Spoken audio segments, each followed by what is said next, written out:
People, woo!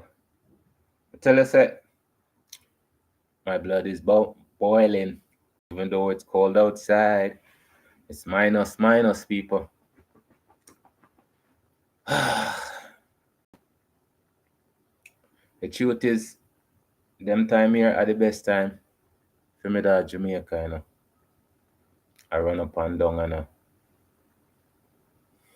get a Jamaican body.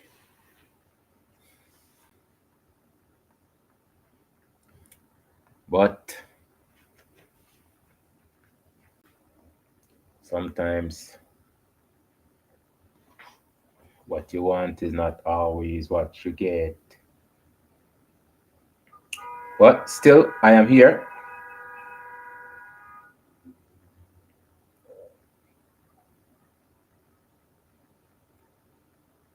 With a brand new lesson. People, me tell you, say, I'm getting so much information.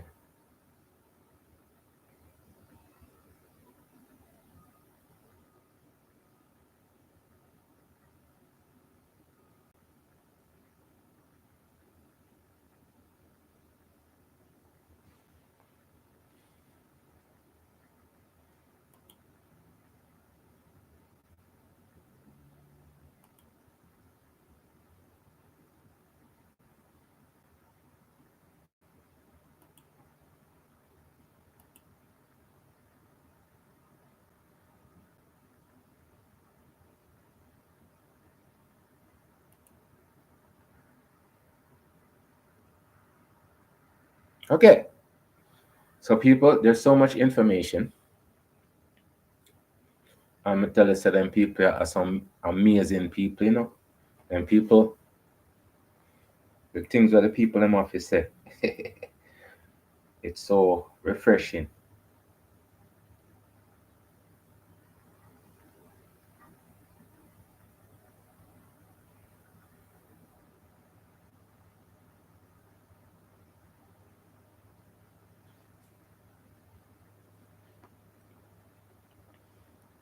I'm not saying the information is overwhelming. The information is just nice. The information is just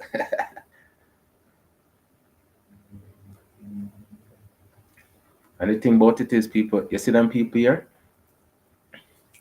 These people are intelligent people who, okay, so I only listened to this person once already. Mr. Medida go bring on a lady. It's a lady today. But again, it's all people talk about people, right? So this I never knew channel. It have a lot of information. People in interview some great people. I'm so excited, people. I just say it's there's amazing people out there. And if you know find them, me I go find them. And I go share them with you know. That next month. But me just uh, I just love knowing. I know, you know, just being able to come on and talk about them people here. It feels it's worth it. I just feel nice listening to them talk. So this is Milton Allimadi, right? And honestly, me just listen to him talk and me never research. I didn't do no research on him yet, but you know, so me I gotta do some research on him. Let's be honest, people. I didn't do no research on him. I just listen to the man talk and how the man sound educated. I'm gonna find him on the channel when I say I find him on already, right? So let me get into the program. Can I tell us that these people just heat up the place and make the place hot, hot, hot. So once you know have ears to listen or two, just lend the ears. Give a thumbs up. Want to know, listen to the program them and comment on them, you know. See? And me thank the people them who watch the program, them thank the people them who comment on everything, on the shorts and all of them stuff there. So me say me have 98 subscribers, me have I think 15,000 watch time. So see the details, people.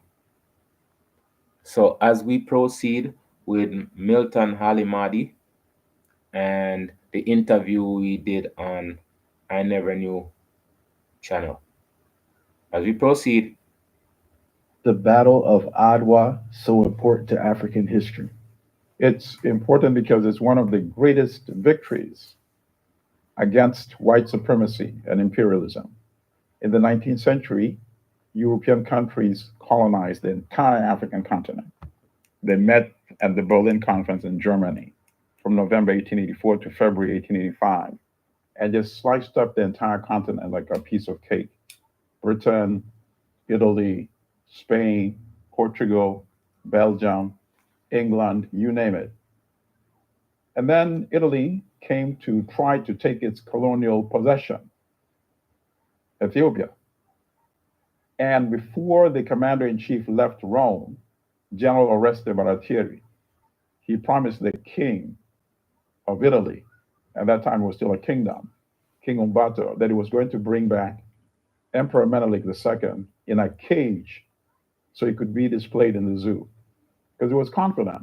All this notion of white supremacy made them really believe that Africans are basically savages, backwards. There's no way that any African army could withstand a European army. So, to their shock, the Battle of Adwa, March 1, 1896, lasted no more than 6 hours. The Ethiopians killed about 3,000 Italian soldiers, captured almost another 3,000. General Baratieri himself fled from the battle scene.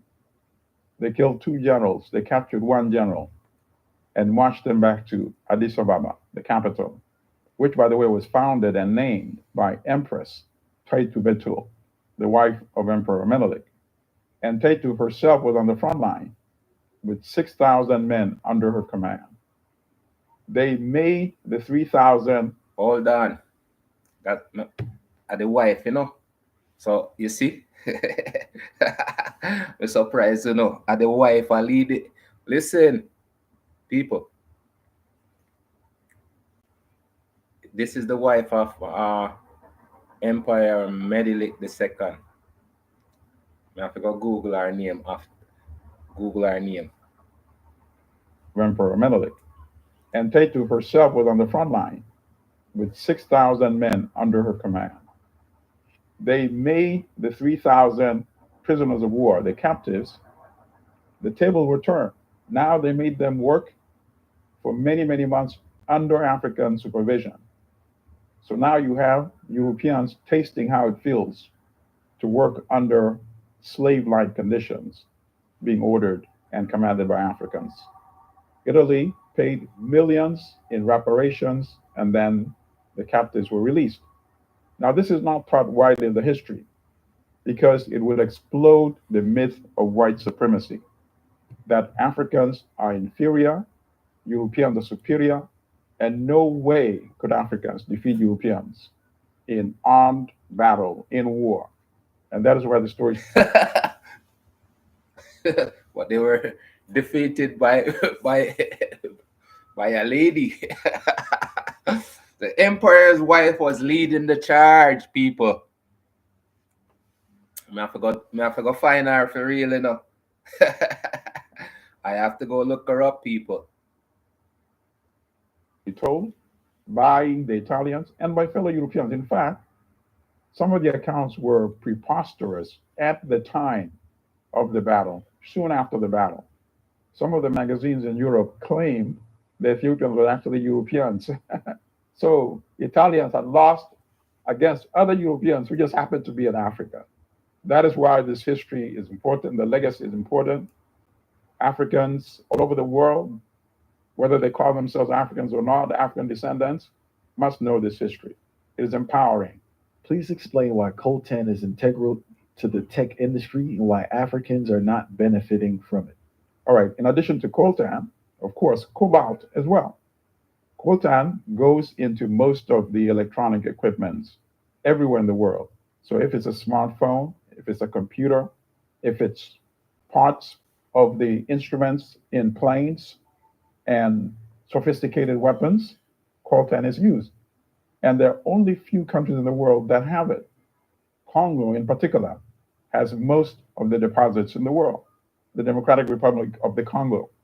Yet, the average income of people in the Congo is probably less than 600 US dollars, as opposed to European countries where the average income ranges from 40 to $60,000.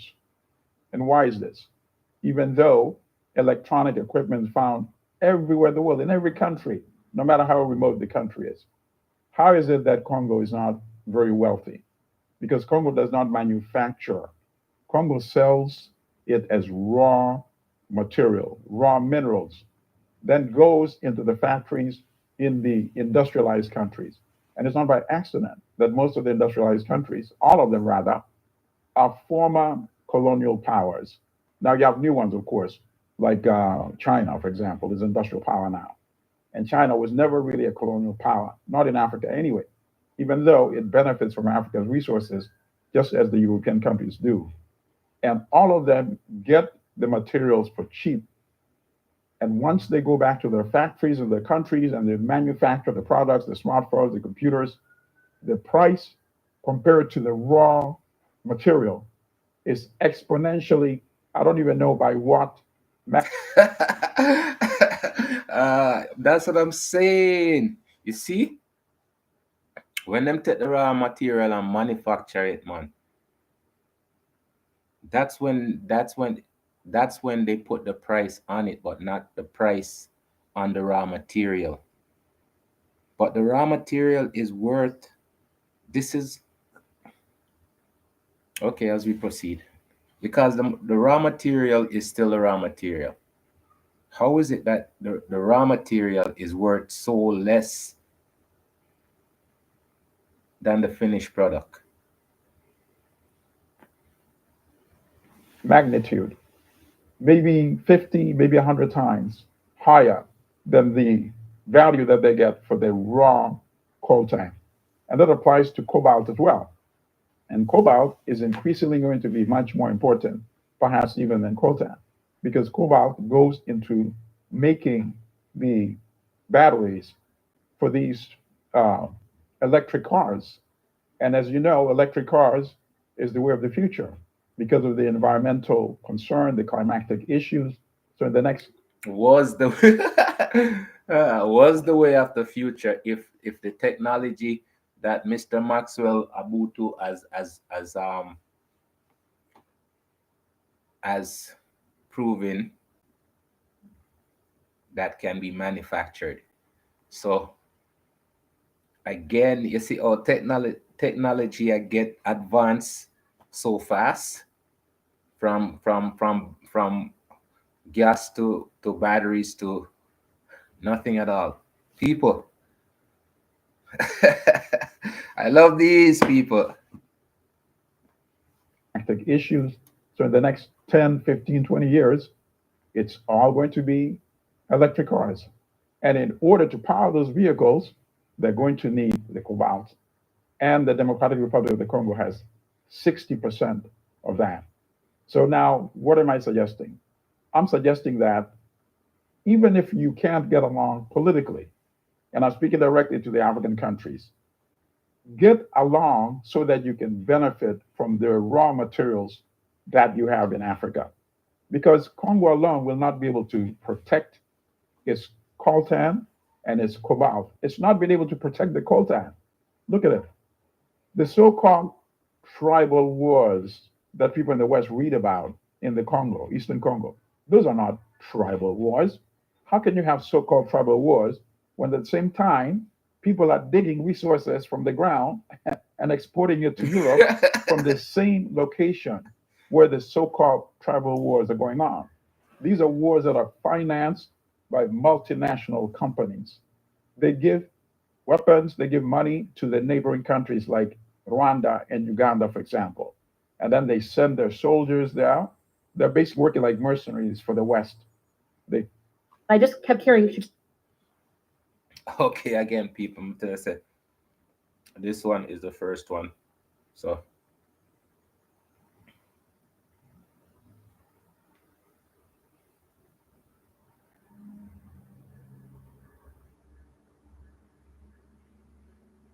it always work out that way, right?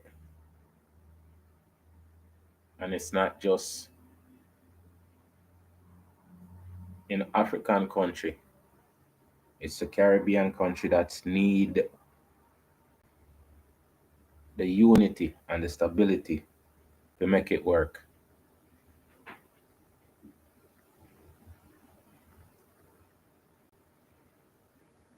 But it rough sometimes in a people.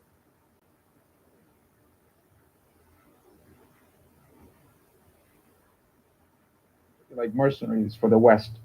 They kill people, they depopulate the area, people run away, they plunder the resources, then they ship it to Europe, to North America, through Congo, through Rwanda, and through Uganda.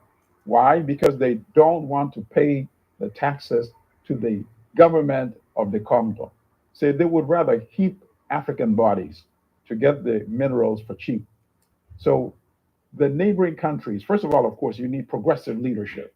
If you have reactionary leaders in both Rwanda and Uganda, General Kagame, General Museveni in Uganda, it's not going to work. So it begins with the leadership.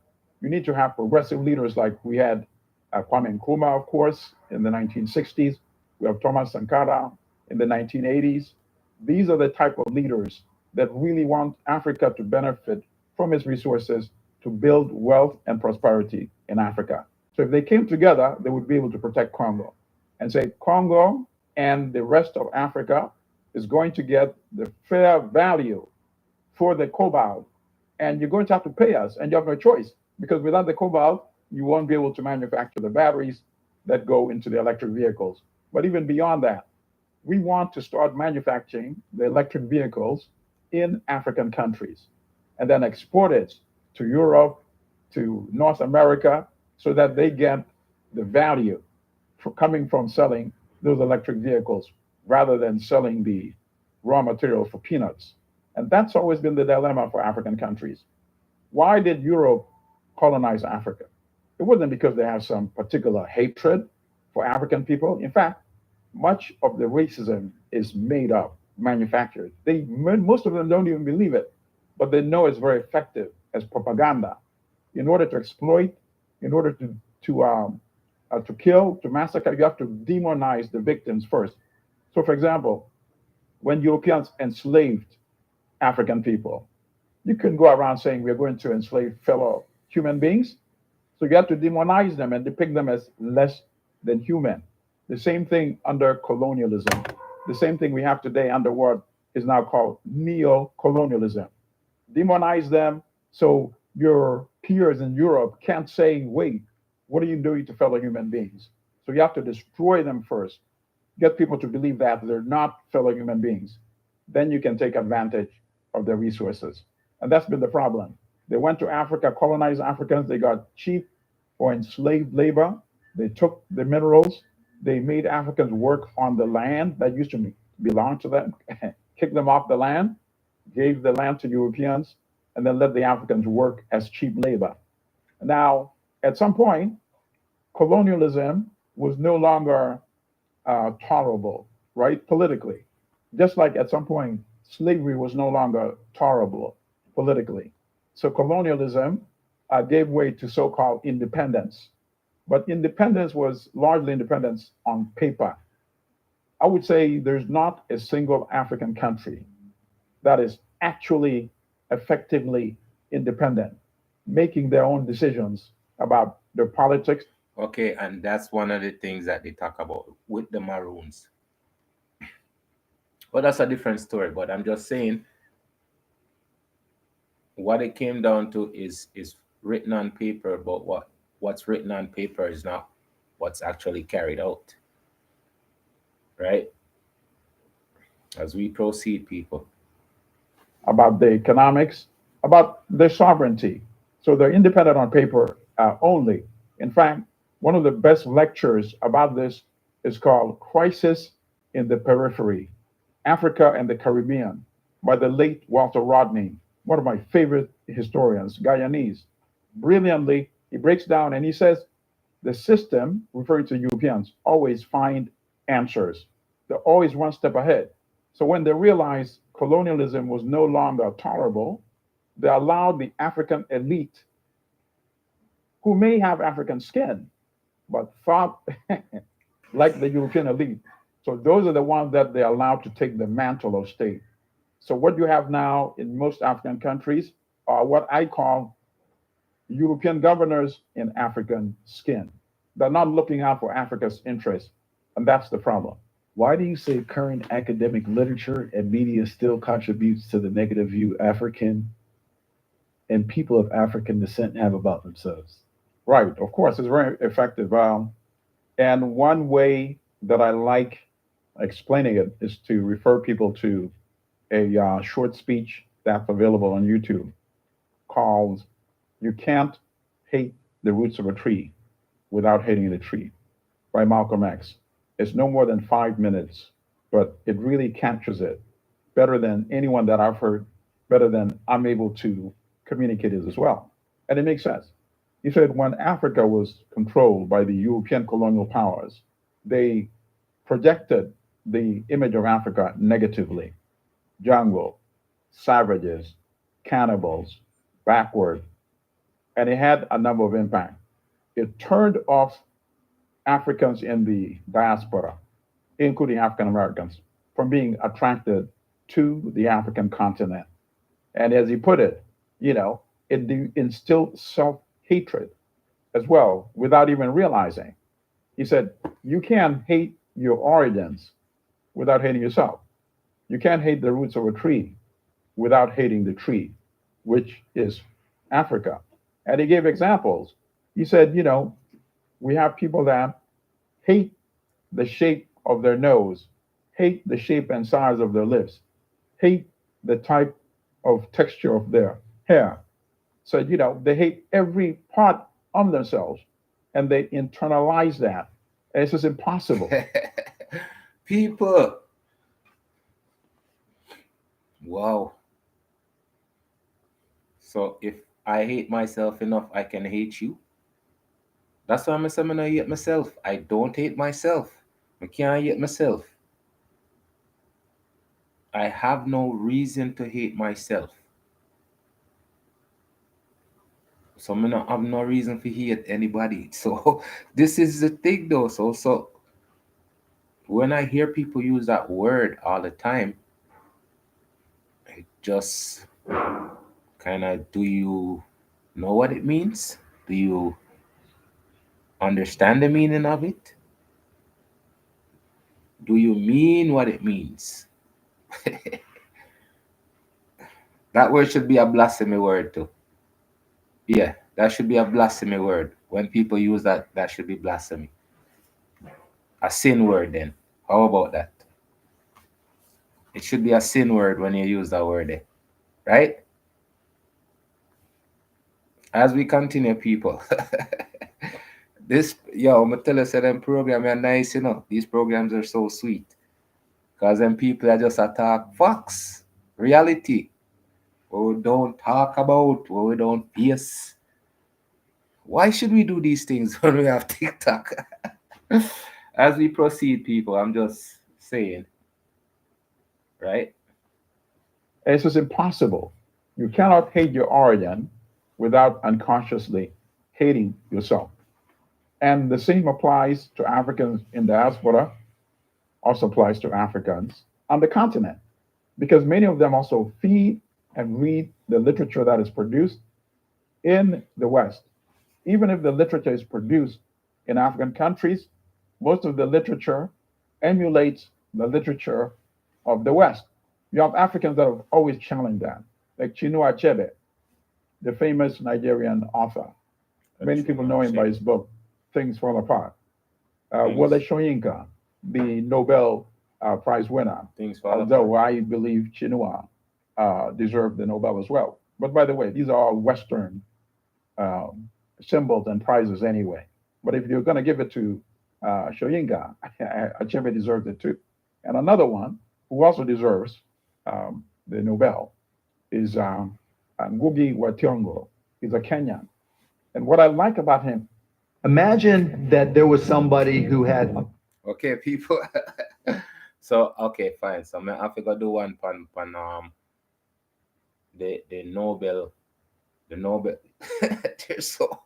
there's so much people all over the place, right? The Nobel Prize winners and where them win the Nobel Prize for, right? I tell you, said there's so much dimension we can explore because left, right, center, up, down, pure great people we are meet and I get to know people as we proceed. Plays, he writes fiction, novels as well, but he writes essays. In fact, my favorite type of his writing are the essays, in which he criticizes Africans for abandoning their culture, abandoning their heritage, abandoning their history. In other words, he's saying the same thing that Malcolm was saying in a different language. When you start aping the West, you start emulating the West, that becomes your standard and your measure of development, of achievement. When, ironically, as you know, living in the polluted industrial societies where life is so mechanical, you have a movement of Europeans wanting to go to Africa or the Caribbean, So isn't that funny? It's people take boat ship figure where the people them are leave from to come. So they must switch places.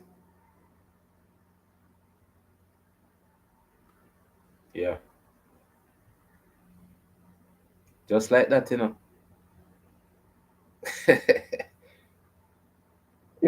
So they know what is actually essential and of quality, but at the same time, they demonize so that Africans in Africa don't even know the value of what they have. They don't know how good they have it. So that has been the most effective legacy of colonialism.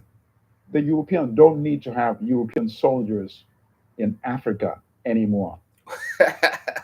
True thing. Why I'm tell you say it's many things I tell you I think about by myself. But other people are actually seeing it and talking about it.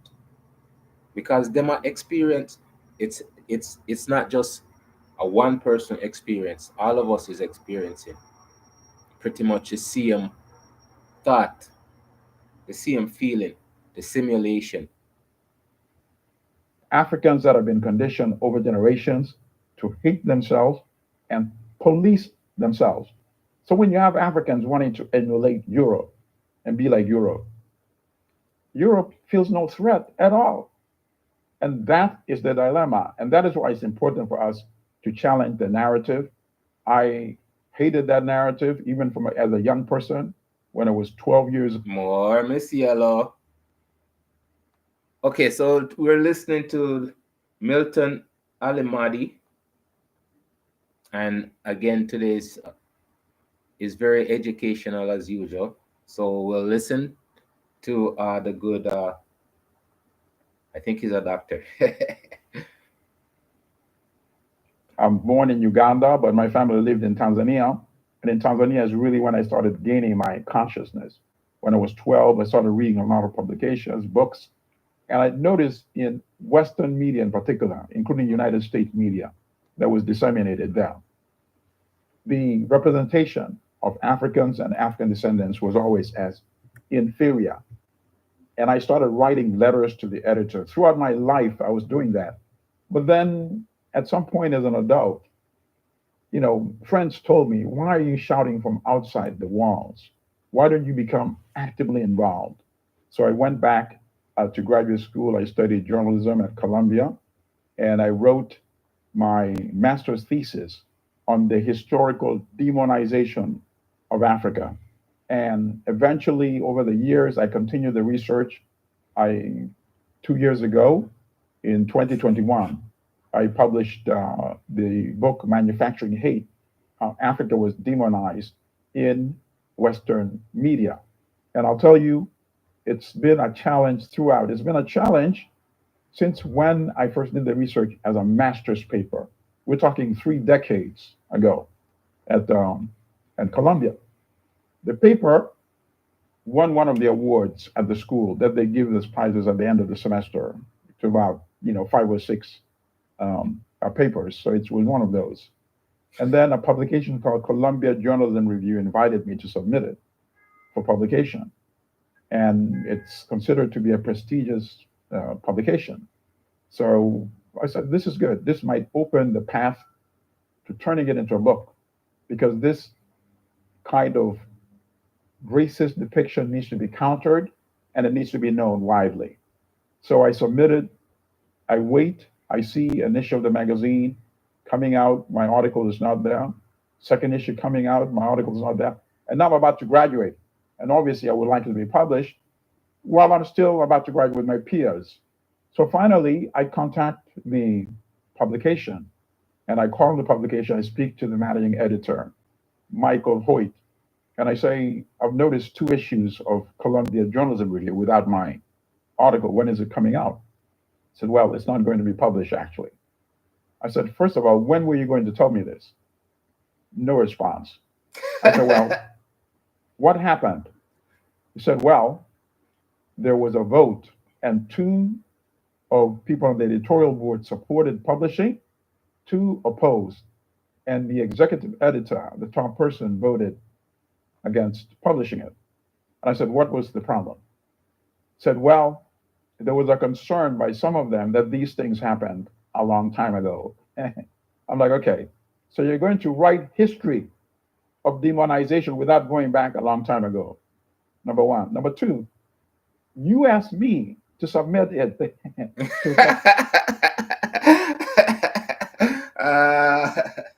They ask. I'm telling you, people, just understand, we're always going about our business, doing our own thing, people. I'm going to tell you, say, if we continue going about our business, doing our own thing, we're much better off together. As we continue, and you see, he's a professor because he wrote all his papers and he's got his thesis, and so he's a smart person. He's definitely smarter than I am. As we continue to publication, I didn't come to you. I said, okay, anyway, it's fine. I want my paper back. And then he said something very curious. He said, why do you want it back? I couldn't understand that question. I said, what do you mean? I gave it to you. Now you're telling me you're not publishing, so I want it back. And he said something amazing that I remember up to date. He said, well, it's not the same as what you gave us. I said, okay, that's precisely why I want it back. So, the Columbia Journalism Review is actually the same building from the journalism school. It's on the top floor. And he didn't realize I was calling him from the building. So I go upstairs to his office, and he's standing behind a stack of papers. And he sees me, and it looked like he had just, put something underneath the stack.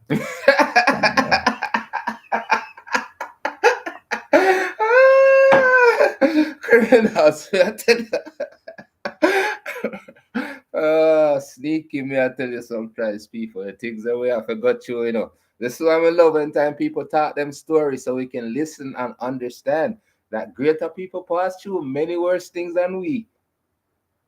As we proceed, people. I said, I'm here for my paper. I was not in a mood for any niceties. And he goes around everywhere around his office looking for my paper and comes back to that same pile where I had found him. And he pulls the same thing I had seen him putting under the file. Pulls it out and gives it to me. And I'm like, what is going on with these people? So I start reading it as I'm heading to the elevator. And I'm paraphrasing now, because obviously I don't have it in front of me. But in the beginning of the paper, they wrote something on my behalf after they had edited it, meaning they had considered publishing it, even edited completely. And at the end of the day, after they censored it, decided not to publish. Now, what did they write? They write that, and I'm paraphrasing, that this paper, first of all, thanked the New York Times for allowing me access to their archives, which is what I've done.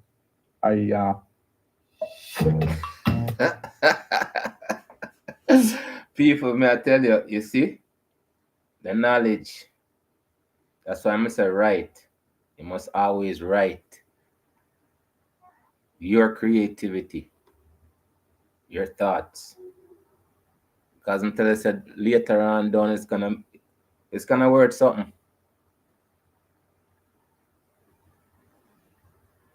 As we proceed. After I did my master's study thesis, I read many articles that the New York Times had published about Africa, going back to 1850s and coming back all the way to the 1990s. And then I wanted to add some voice to it. So I had contacted the Times and asked if I could interview some of the reporters that went to Africa in the 50s and 60s. And they said, and this is, we're talking a year before Google, right? Where you could just look up somebody very quickly. They said, that's going to be difficult.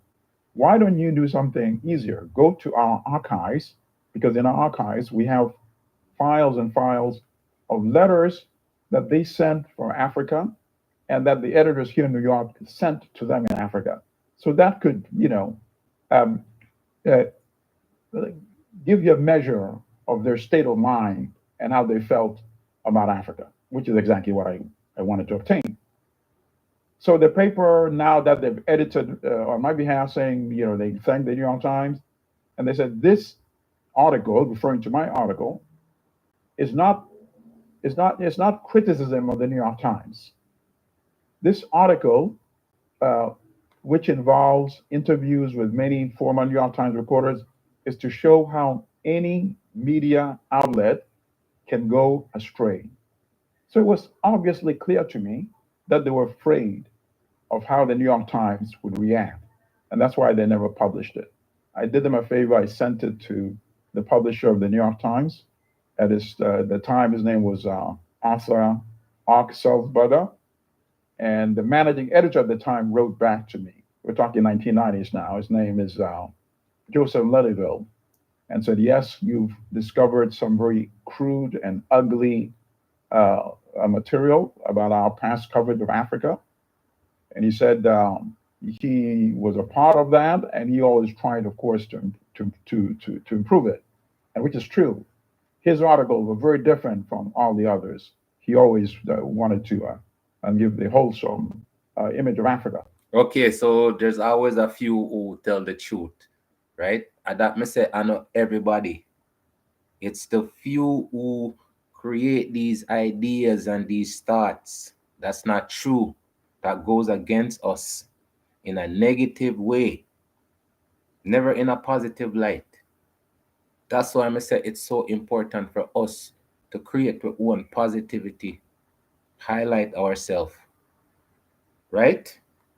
Right. As we proceed. Image of Africa.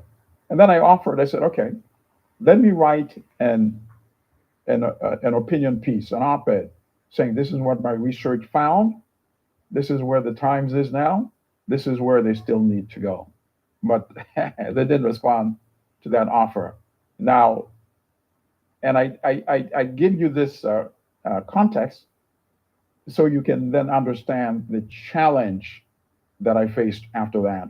One magazine after the other declined to publish it. In fact, I knew it was not because of the quality of the reporting or whatever. I knew it was the substance, which they were afraid, because many writers, many editors want to either end up working for the Times or at least publish something in the New York Times. So they don't want to be seen as somebody who somehow even though it's their job. They claim, they always talk about objectivity. They always talk about objectivity, which means what? They have to just give the truth. This is why I'm saying, though, once they have the information, they have to put the information out there honestly. But objectivity, quote unquote, we got to put the quote unquote in there. Journalism, right? It only goes to a certain extent. There's some sacred cows that are untouchable. And I'll give you the best rejection I got. The best rejection came from a magazine called The New Yorker, which is a major magazine, right? Internationally known. Yes, that's still, that magazine is still around today. And they usually have some cartoon in there, and they had got in trouble a couple of years ago about some cartoon that they had in there. They really follow up on it because that, you know, the magazine, that one suspect magazine anyways. As we proceed, people, just a side note. And the rejection had the standard letter in the typed, said, this is not, a good fit for us or what have you. But on the letter was a handwritten note by the editor who sent me the rejection, saying this is a good, a good paper. Send it to Mother Jones magazine. So he's suggesting that I try this other magazine that might try it. And first I'm thinking, wait a minute, why is the rejection saying one thing and then he's writing something else? And then I figured it out. The handwritten note, if we go back to their files, I guarantee you the handwritten note is not in the version that he kept in the files of the rejection. So I sent it to Mother Jones, and Mother Jones rejects it too. So I said, you know what? I'm going to start this exercise in futility. So I just kept expanding the research through the years. Ultimately, I published it as a book. Now that's part one. Part two, getting the book reviewed has been a major challenge, even by the so-called liberal, progressive magazines. It's nonsense. I have probably two or three reviews. One from Kirkus Reviews, and it was a very good review, and one from a Congolese professor who teaches at the University of North Carolina at Chapel Hill, and Zongola and Talaja George. He wrote a very good review for the African Review of Political Economy. Those have been the reviews. Now, the final point on this particular aspect.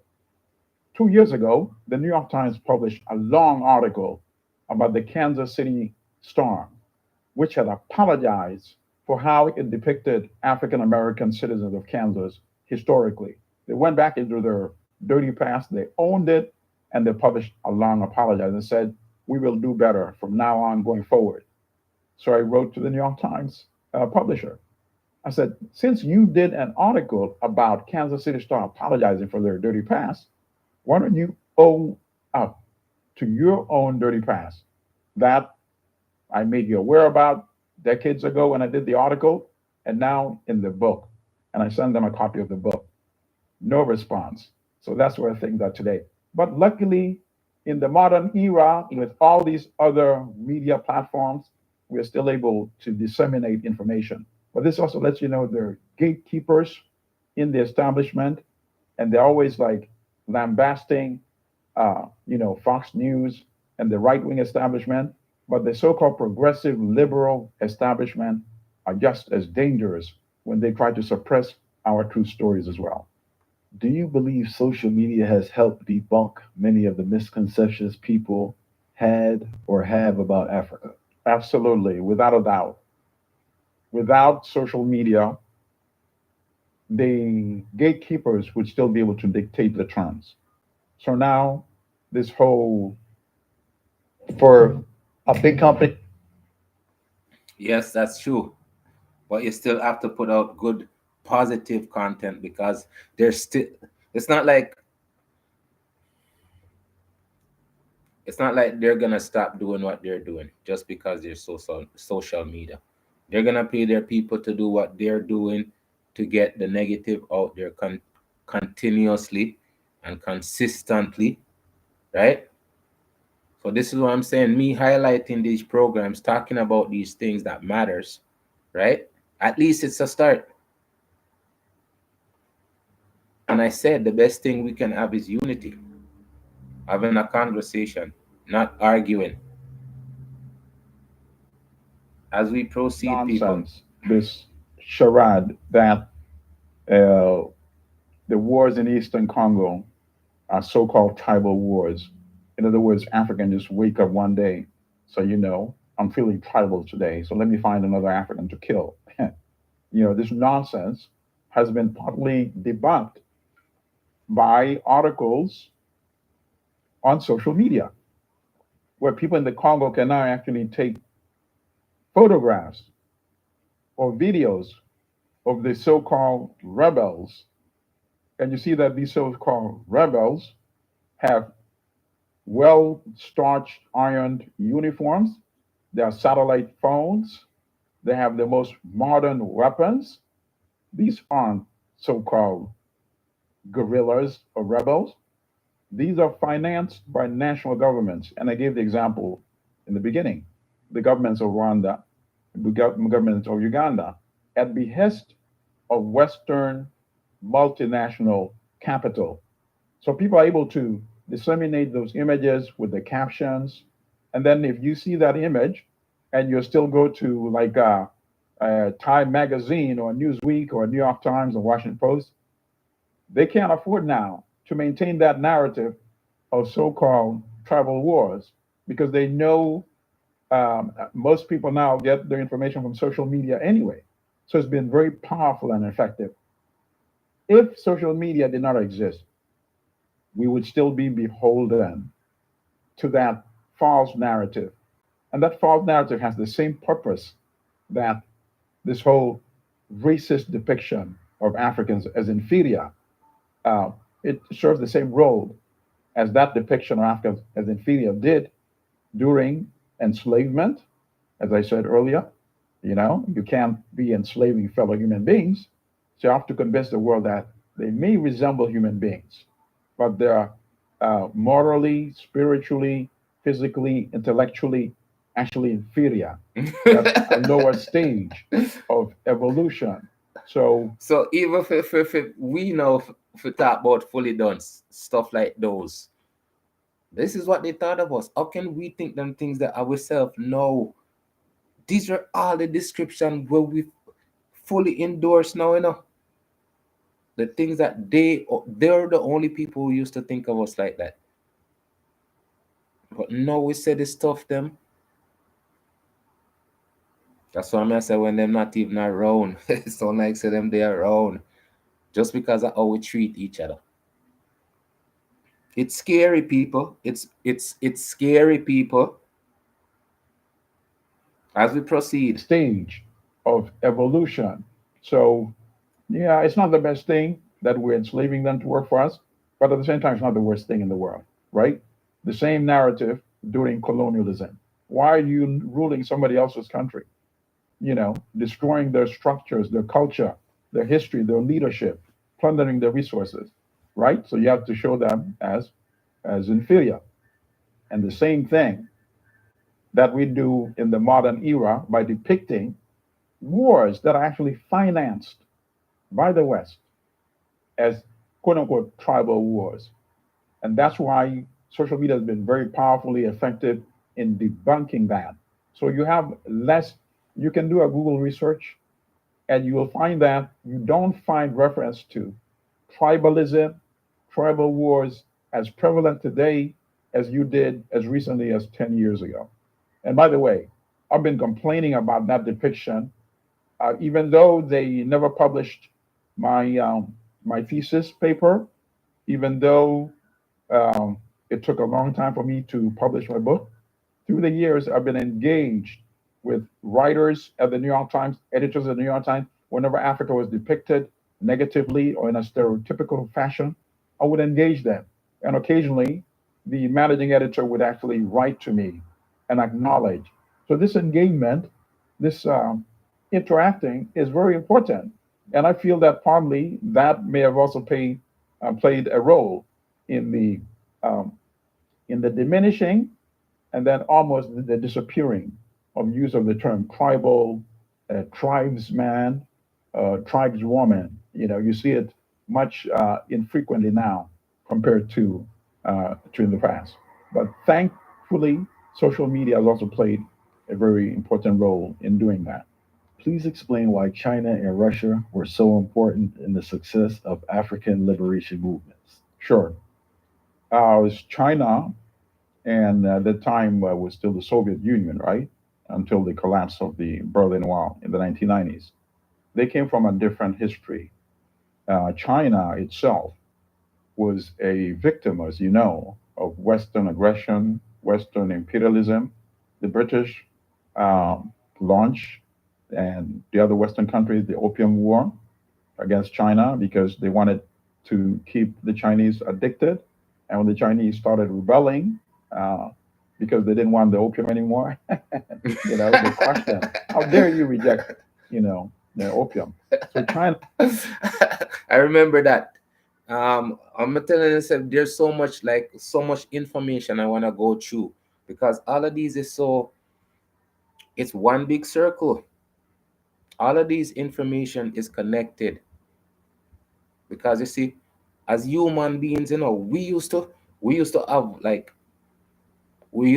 have a goal, and we used to work together for attain that goal. All of them people here, them smart people here, we been through all of these stuff. At them own journey, them been through. You think that someone gonna go through worse than this? What him just because sometimes it's you can't really tell how you just overcome and just tell them so you overcome, right? As we proceed, people. Yeah, opium. So China was a playing field for the West, just like Africa has been historically and to a large extent still is. So China could relate to that African experience. And then China had the Chinese Revolution, of course, when they kicked out uh, the Western puppet essentially, and he ended up running what is now Taiwan. After he was defeated by Chairman Mao and the Communist Party, General Chiang Kai-shek, who was supported by the West. So he went to Taiwan. So the history of China wanted friends because obviously they wanted to try to snuff the Chinese Revolution from the very beginning. So China obviously wanted the friends in particularly from countries that had experienced the history of imperialism, and Africa became a natural ally. And at that time, Africa was still colonized. African countries, beginning with Ghana, winning its independence in 1957, in March, in fact, we're celebrating it now, uh, March 1957. Most African countries did not win until in the 1960s. And then some did not win till the 1970s. And in the 1980s, 1980, in the case of what was Rhodesia, became Zimbabwe. And South Africa, as you know, not until 1994, when Mandela was elected the first uh, African president of South Africa. And for the liberation armies that had to fight for Africa's independence, the weapons and the training came from China, the People's Republic of China, and from what was then the Soviet Union. So they would take Africans to their countries, train them in warfare, how to become officers, and they will also give them scholarships, and they will also give them weapons. And another big supporter of African liberation that does not get enough credit is, of course, Cuba. I just kept hearing. Yes, yes. Cuba was friend with. Tell us, said, man, this story is so amazing because you see, this are the history them that we don't hear. It's like it's so. Them people are detailed things, and it's like coming like our movie. May I tell you, them people are them great people, man. The people them did a fight for something for real. Was sacrificed that Angola was able to maintain its independence. In fact, Cuba under Castro intervened on a massive scale without getting permission from the Soviet Union. Even though the Soviet Union was subsidizing Cuba's economy, Cuba's military, all the weapons came from the Soviet Union. So you would think that they might want to check in first from with their main beneficiary, benefactor rather, and say, well, this is what we plan to do. But no, they did not want to risk the possibility of the Soviet Union saying no, because the Soviet Union by that time was trying to mend relations with the West and the United States. So they thought another intervention in Africa would jeopardize that. And that's precisely what actually happened. But had Cuba not done that, Angola, which had just won its independence under the party called the MPLA, which was led by Agostinho Neto, who was, of course, very pro Soviet Union and pro China as well, would have lost. There were two other contenders.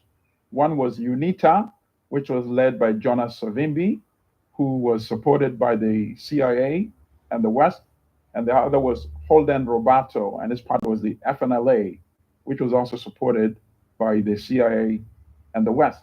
So one of those two would have ended up being the leader of Angola, and Angola would have been another reactionary country in Africa. But Cuba did not take that chance. So Cuba sent thousands of soldiers, first helped them to win that independence. So the government formed after Portuguese colonial rule collapsed in 1975 was by the MPLA, seen as more like socialist, Marxist leaning. But then by 1987, the other parties, UNITA in particular, had crept back on the scene in a big way. The United States was supporting Savimbi, gave him very sophisticated weapons that even the Pentagon did not want him to have, like shoulder-held Stinger missiles that could shoot down the planes of the Angolan government.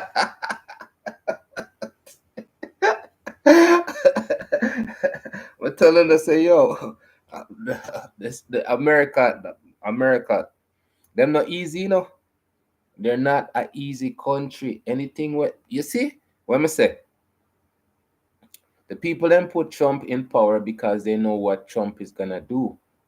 And all of them things that this is how them people that deal with things. Just feed them way and feed them way alone. Them just them hell bent them hell bent on destruction of everything. Go on, Professor, talk. The planes of the Angolan government or the Cuban military that was helping. So it became very powerful. And South Africa also sent its army, and South Africa was still ruled by the white racist apartheid regime. So now Angola once again had its back against the wall. And we learned two lessons here. Cuba, when it comes to fighting in Africa, they knew much more than the Soviet Union. So the Soviet Union, after that early experience in 1975, when Cuba went on a massive scale without the permission, now they're there all over the place. So Cuba can't do things like, without the Soviet Union knowing about it. So the Soviet Union told the Angolan government, we will advise you on how to fight the South Africans and, the Western puppet, UNITA, under Savimbi. And they suffered major defeats on the battlefield. In one battle, losing up to, I've read, 2,000 soldiers, the Angolans. And Castro said, you're going to lose this war. And once again, without permission from the Soviet Union, sent about 30,000 Cuban soldiers and the best weapons he had. And there's a very interesting documentary about it. It's called Cuban African Odyssey. And the film. Whoa, Cuban African Odyssey. Cuban African Odyssey.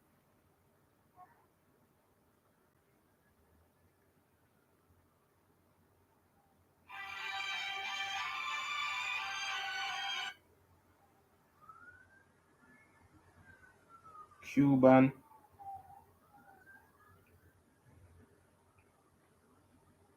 African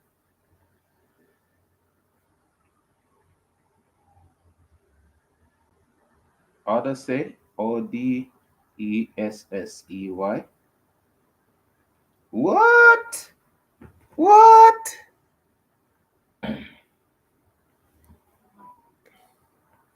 As we proceed, people, may I tell you, it's like these guys, them just full of information. Them just, that's why I say it's amazing. Listen to them people talk about greatness, right? As we proceed, people. Thank you for stopping by, people. And the filmmaker her name is El Tahari, Tahri.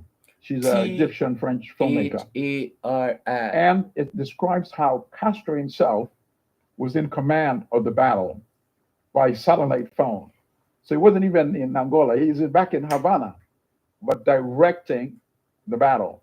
The famous Battle of Quito Cuanava, where they defeated the South African army.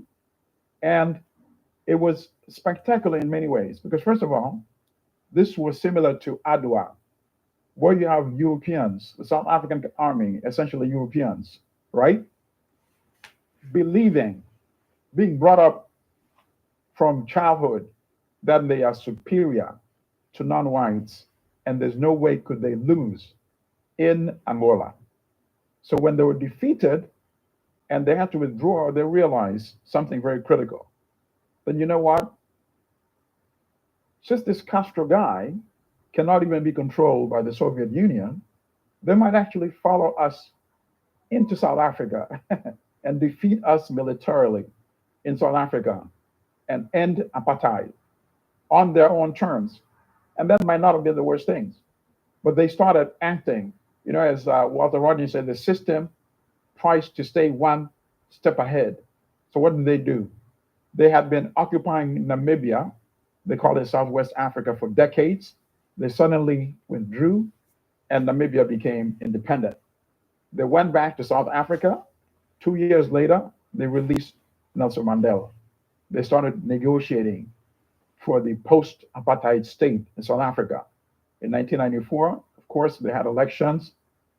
Mandela became the first president. But once again, as Rodney said, the system is always one step ahead. South Africa, apartheid ended officially in 1994. Today, in 2023, the 8% European, less than 10%, 8% European population of South Africa controls 72% of the arable land. Just think about that. That was the essence of the fight against apartheid. And we're talking decades later. There's not been any significant land reform. But I could say that that is a battle for the current generation. Many people are critical of Nelson Mandela, that he negotiated and he gave too much to the white power structure. But I disagree with that analysis. My analysis would be that Mandela fought to the extent where he could take it. At least he brought formal apartheid to an end, just like Kwame Nkrumah. Imagine that. Man, no. Okay, and I'm gonna do a thing upon Nelson Mandela too, because boy, I'm gonna tell you, say everybody get them beat. It doesn't matter what any one of these people do, you're gonna have the naysayers, right? Understandable. But me say at least them take it from a position where it was nowhere to where it was somewhere, at least, right? As we proceed. Formal colonization to an end in Ghana and then after other African countries. The struggle for the next form of decolonization, that belongs to this generation. And hopefully it won't wait till the next generation. That's my own analysis about it. And of course, you see it happening now in South Africa. You see the economic freedom fighters, the party of Julius Malema. each election cycle, they're getting more and more people elected to the parliament of South Africa. And they've been very clear. They say, we're going to take the land without compensation. Why should you compensate somebody whose ancestors killed Africans and then stole their land? Why should we pay them money? And now the current government of the African National Congress is also adopting some of this language because they can see the election results too in each successive election cycle. They know if they don't address the land issue, eventually they will be swept out of office as well. When people hear the words colonialism and imperialism, they automatically think about Britain, Spain, and France. Please provide examples of American colonialism in the 20th and 21st centuries. Sure, absolutely. So what happened is, particularly the most monumental historic event, I would say, was World War II. World War II, and of course, it's not really a world war. It's a European war that ended up involving the entire world. Because Africans, had no beef with the issues that they were arguing over, in Europe. Many Africans didn't know who Adolf Hitler was, who Mussolini was, right? But they became involved because they recruited hundreds of thousands of Africans that didn't even know where they were being taken to fight on behalf of those colonial powers, right? So Britain took hundreds of thousands of people to fight in the British Army in Europe, in the Far East, and France did the same thing, right? So at the end of that war, Europe was exhausted. The economies had collapsed, been destroyed.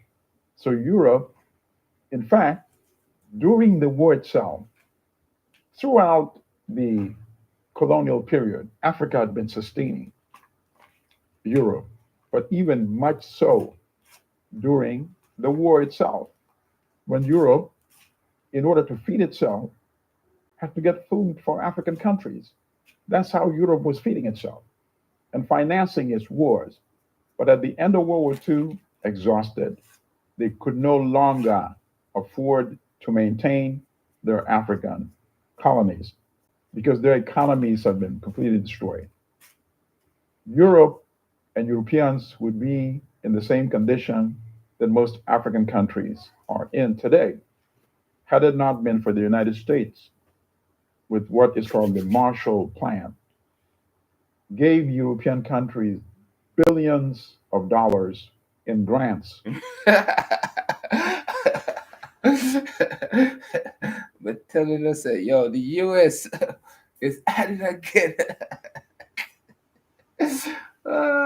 We're definitely, yo, look, I say the US always, I look out for them best interest, the only interest. No, sir, people. I'm telling you, say them program here is so in depth and so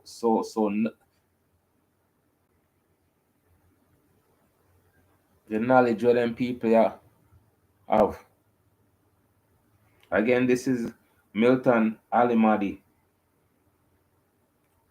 and I Never Knew TV. As we proceed, people.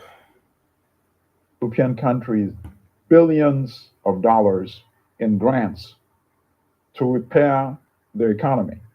Not a loan, but grants that they didn't even have to pay back. Wow. So now, what is going to be done with these African countries that are now winning their independence? And in fact, some people who read the political scene of the day, Africans coming into leadership, realizing that Europe has now been weakened, thought that they might actually be able to enjoy true independence. But it started off from the very beginning, very early, where you could tell that they were not going to enjoy true independence. Congo, the Democratic Republic of the Congo, was the first major testing ground. Congo elected Patrice Lumumba, Pan-African nationalist, supported by Kwame Nkrumah of Ghana as its first leader, independently elected, democratically elected in June 1960. By September, he had been overthrown because the Belgians didn't want to leave. And what was he demanding? He was demanding that they change these contracts that took off the profits. At that time, coltan was not yet the big thing. It was copper. And copper is still a big thing today, by the way. So let's renegotiate these contracts so that we can also get a fair share and use the money to also build up our country. We're supposed to be independent, and yet we're still controlling our major commodity, which is copper. And of course, they didn't want that to end. So they undermined this government, and the United States sided with fellow imperialists, the Belgians and the British. The CIA was involved. Ultimately, Lumumba was killed in the most brutal way in January 1961. They wanted to wipe out his whole memory. It's quite, and they call Africans the barbarians, but this is what they did. After he was killed by a firing squad, they chopped up his body into pieces, and then they burned the body, and then they crushed the bones into powder.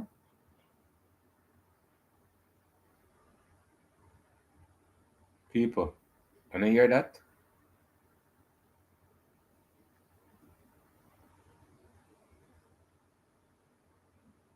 I them things that we are do to ourselves nowadays, people. When I hear what the man say, when I hear what the man say, when I hear what the man say, all right, listen. What am I tell you, Wanted to wipe out his whole memory. It's quite, and they call Africans the barbarians, but this is what they did. After he was killed by a firing squad, they chopped up his body into pieces, and then they burned the body, and then they crushed the bones into powder, and then they dissolved it in sulfuric acid. And they people. No. And that we do to ourselves. As them things that we do to each other,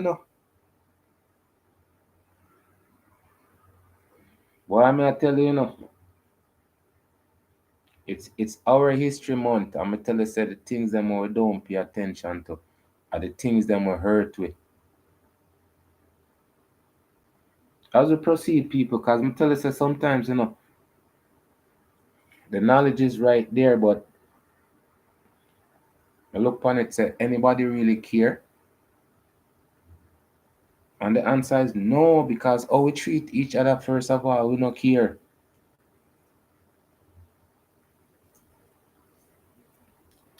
As we proceed. And then they dissolved it in sulfuric acid. And they kept a teeth. The Belgian police commander who was supervising this gruesome killing, a tooth and another body part. And this tooth was just returned last year in a major ceremony recorded as the return of the remains of Patrice Lumumba. It was that one tooth.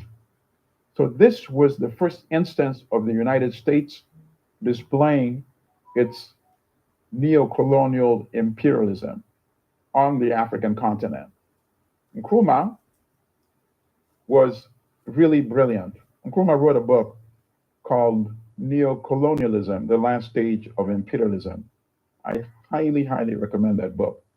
If people don't have the time to read that book, just go online and Google it, and you'll be able to read the introduction. If you read the introduction of that book and you don't order it, then you're not serious about Africa. People, no can buy that book there for me, please. Please. Come, yo, look here. I'm telling you that journey when me I go on it nice. I want to know more. Me want to know. Listen, people. Called Neo-Colonialism, the Neo-colonialism.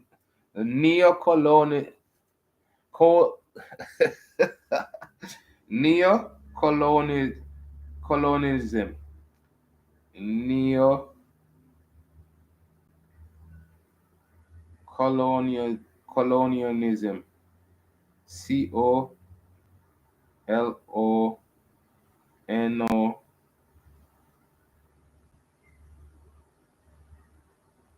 or NISI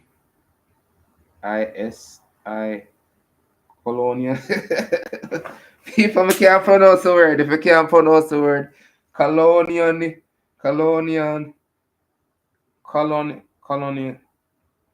I feel a big word the people ever give me. I'm not telling you say I'm not a prophet. I'm not a professor.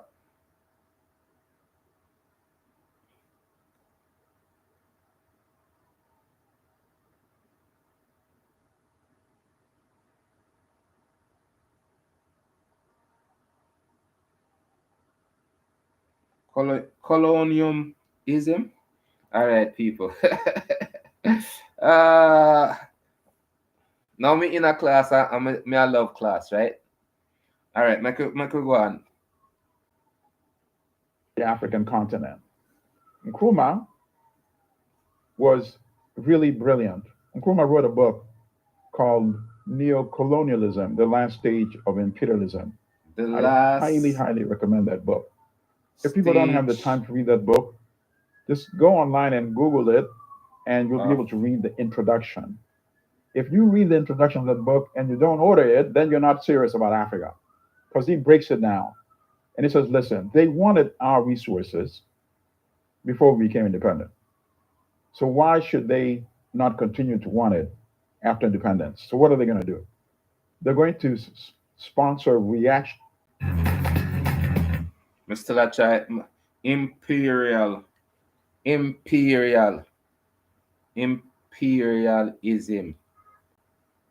People, me I tell you say enough big word me I learn enough pronunciation. Me imperial, MPERIALISM.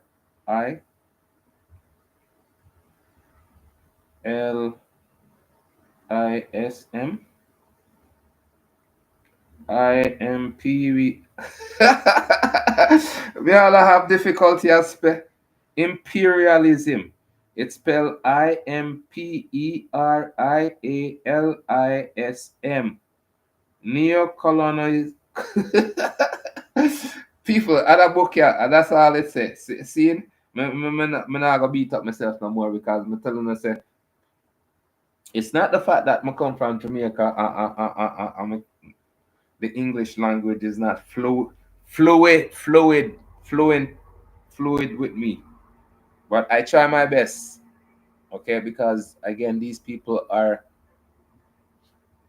educating me and us. They're educating us, right? As we proceed. They're going to sponsor reactionary African leaders to undermine others who are talking about us uniting. But he said, the United States of Africa is the only way we'll be strong enough to enjoy real independence and to protect our minerals and to say, this is the price we want for it, and you must give it to us. And we have the army to support that. So the United States realized that this guy, Nkrumah, is an enemy of colonialism and neocolonialism, right? And first of all, when the book was published in 1965, they withdrew $250 million that they were going to send to Ghana in financial aid. Actually, I think it was 25 million at the time. But if you magnify the value today, yeah, it would be more than 250 million, maybe even 300 million. So they withdrew that, took that off the table. And they wrote an official letter of protest, protesting against a book written by an People, when we talk about writing, the ability to write and express yourself so people can feel in a song, in a poem, or in a book. You see, the man that stress and a selling book. I see me stress and I sell my sauce too. People buy some hot sauce in the winter, yeah. Some some delicious.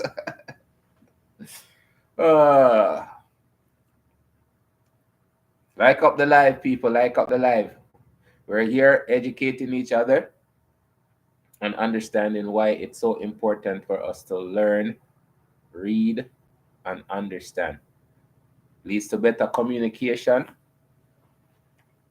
better understanding, right? And a betterment of us. As we proceed. Protesting against a book written by an African president. That book has the formula for African liberation. And they also worked to get rid of Nkrumah.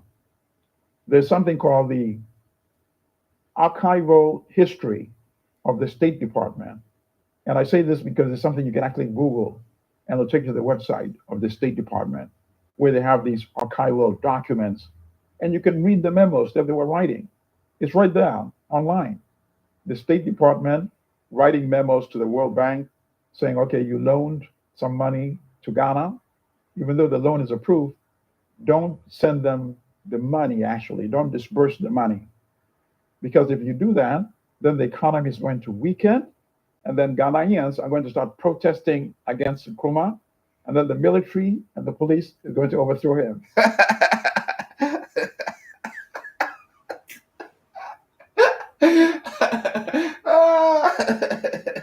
People, Jesus. It's funny, but it's not funny. It's not funny. It's not funny. Or the system set up though just to make you feel. That's why if we don't read and understand, and educate ourselves, we're gonna fall in the same trap. That's why I said the past gonna be the future if we not change nothing. Because this is how it was. This is how the system works against us and against people who wants to change things for betterment. That's why it's better for us to change us. And so we learn, read, and understand. Right, people? As we proceed. These are classroom. Look, it's okay if I don't want to pause and go drink some water and forward. But I'm saying these are educational stuff. And that's why I'm going to put it on it, educational. As we proceed, people. Nkrumah, and then the military and the police is going to overthrow him. The memo was written in 1965. 1966, he was overthrown. So other African leaders started seeing what was happening to African leaders who wanted to exert true independence. And then that's when the Africans who were willing to step forward stopped stepping forward. You started having reactionary African leaders to the extent that when Donald Trump said Africa and Haiti, he said Haiti and Africa, collection of shithole countries, the most reactionary of these African leaders, who is General Yoweri Museveni of Uganda, said, I love Donald Trump. And people think this is too preposterous. Google it and you will read it for yourself. It was widely reported by all the major media. And he's a person that's been a very brutal dictator that's been in power for 37 years, fully backed by the West, by the World Bank, by the IMF. Go back to Congo. When they killed Patrice Lumumba, the person they put to succeed him was General Mobutu, the most corrupt of the corrupt African leaders. Stole $5 billion, drove his...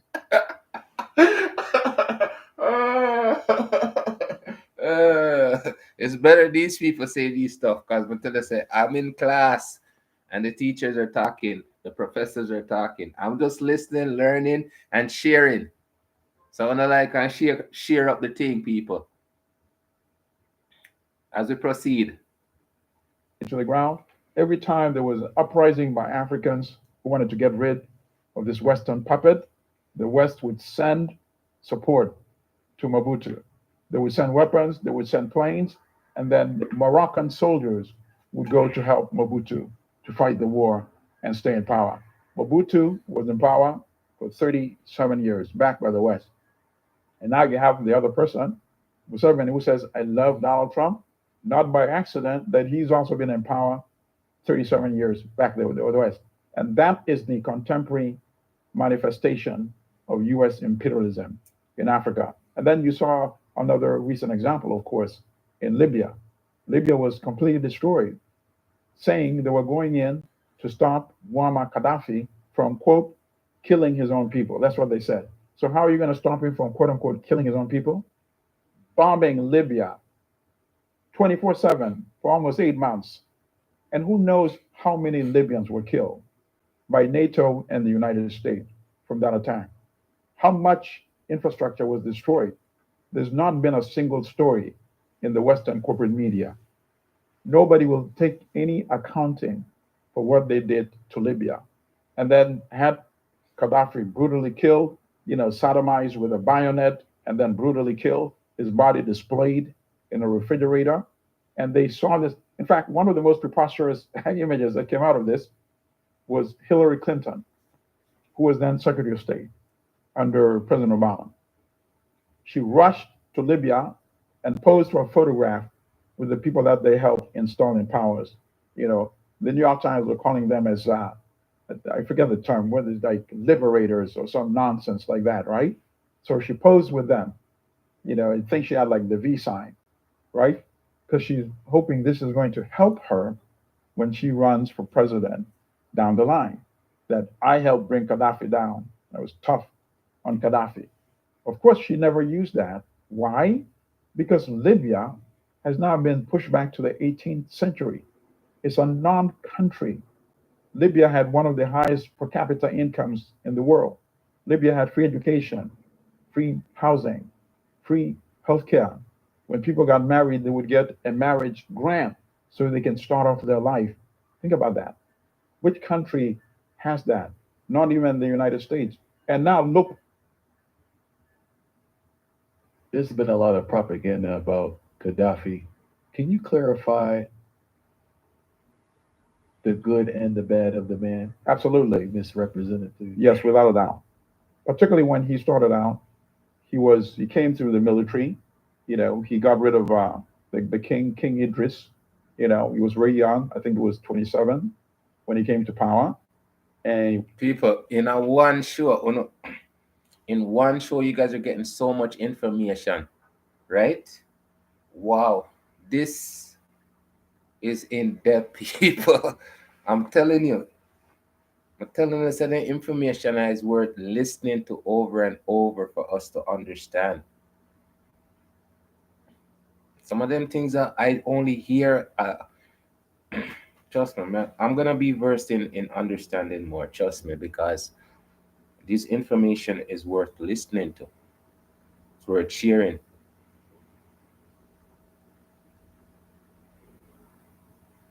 when he came to power, and he was very popular, revolutionary. We really wanted a pan-Arab independence. I think his pan-Africanism came much later. So in the early years of his rule, in fact, he was very aggressive toward neighboring African countries south of the Sahara in terms of his own imperial ambitions. But it was only years later that he realized that you needed a United States of Africa, not only for the African continent, but for Libya itself to survive independently. So it was a learning process for him. Toward the latter stage of his life, he became a much better leader in terms of his Pan Africanism. In the beginning, yes, he was also very imperial toward African countries. Gemini in Google Workspace makes I'm telling you, people, because this is what I say. It's not about we just sitting down and listening to nothing. It's for us to sit down and listen something that means something. And the history where the mainstream history that was taught, when we sit down and look upon it. And again, I'm learning as I go along, I understand how it was before and how it should be and how we can make it.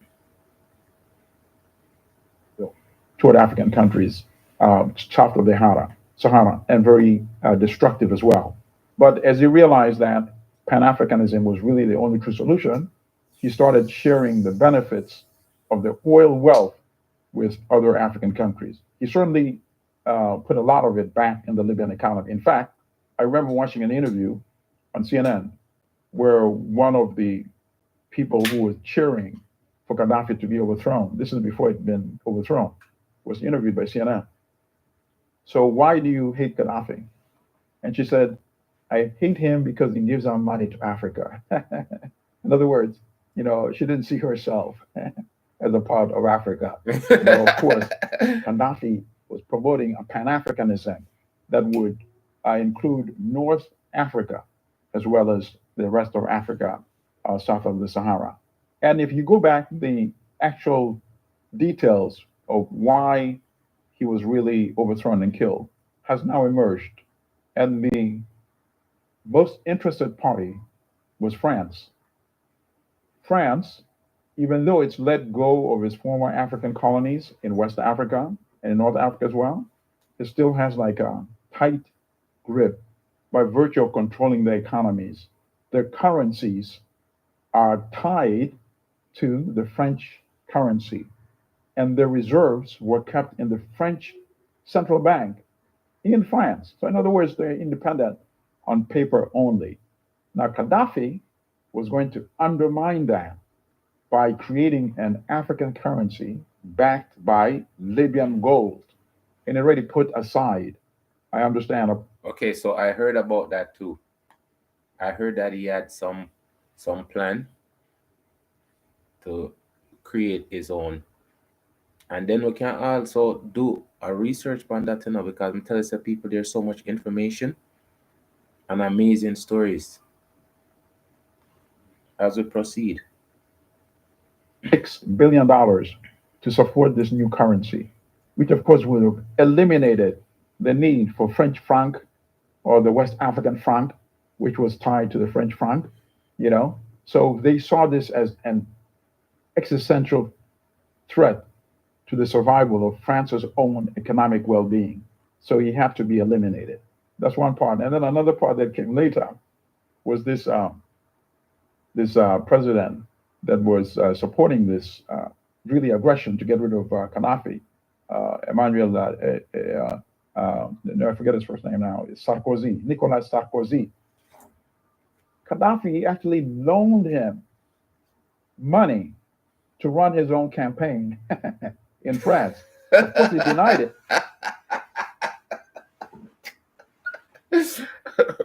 That brother, yeah, him so like me. Every time him see the irony in everything, him have a little smirk because him say, look at it though. It's always work out that way there, you know, the people them will you help or the people them will help you down. Eh? Would I love it? Okay, so I'm gonna do the a series on enemies or betrayal. We can call it betrayal, right? I said this. I love the way this man talks, and you know, as we proceed, people. Of course, he denied it, but very recently, some years ago, he was tried in France and he was convicted on a corruption charge that he actually did take the money. So he had a vested interest in silencing Gaddafi. And they vote these high moral things. You know, how do you go to prevent somebody from, quote unquote, killing his own people by bombing the country into the past century, which is what they've done. And then they abandon the Libya that they put in that condition, right? They didn't go to help repair the economy, to make sure they put security in place so that the Libyans can actually now enjoy the fruits of the so-called new Libya that they wanted to create. You know, I have conversations with many comrades, and they say they really don't care. They don't mind that an African country is destroyed, right? They don't mind because they really don't want an African country or African countries to emerge as a rival to the West. So it makes sense to have them in a constant, perpetual mess So long as you can get the essential resources that you need, you can get the coltan, you can get the cobalt, you can get the copper, you get all the oil you need from Nigeria or Angola, you get all the gas you need from Algeria, or now they're building a major plant in Mozambique. It doesn't matter if there's political violence, if there's chaos, if there's destruction in those countries, so long as you get the resources. And in Libya, of course, they were banking on getting the oil. In fact, there's a very interesting story in Newsweek magazine. Before Gaddafi was overthrown, the Treasury Department had a law which prevented American companies from doing business, right? You can only do business with an official government in place, right? They waived that law so that these guys that will be supported by the West, even though they were not yet in power, right? They started signing oil deals with Western companies. Think about that. Signing oil deals with a government that is not yet in place. That is in Newsweek, not in some radical publication, but in their own corporate, media. So if you follow all the facts and information, you'll find that there's no truth that they were going to intervene to create a better Libya. The facts just don't bear out. And by the time Hillary Clinton ran for election, what did she say? She said, "Oh, I had nothing to do with Libya. I just gave Obama advice. He's the one that ultimately made the decision to go in." Of course, had Libya not just collapsed and become this failed state, she would have taken credit for it and ran on that ticket during her campaign. But during her campaign, she did not want that photograph to be shown again when she rushed there and took that photograph posing with the new people that they put in power. This is the hypocrisy that we have to live with. Why was Walter Rogers so critical of the bourgeoisie in the Caribbean? Right. He was critical of the bourgeoisie, not only in the Caribbean, but in the Caribbean and in Africa as well. And he said the bourgeoisie as a class, they cannot lead people anywhere except to ruin. And he gave many examples. He said, unlike in Europe, when at some point during its historical evolution, the bourgeoisie actually served a positive role in terms of capitalism.